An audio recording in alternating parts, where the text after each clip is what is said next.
Guys, I've got some exciting news for you all. The 2022 Broke to Build contest is now live. This is our third year running the contest. Hey guys, it's my 2022 Broke to Built Before video, 2003 KX65. The engine is shot, crank is locked, ignition is cut.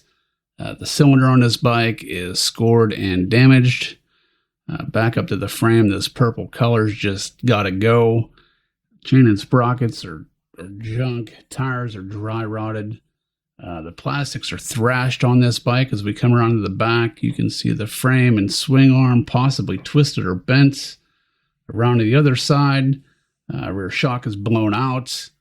It's missing the brake pedal, missing a lot of hard parts. Engine cases are cracked.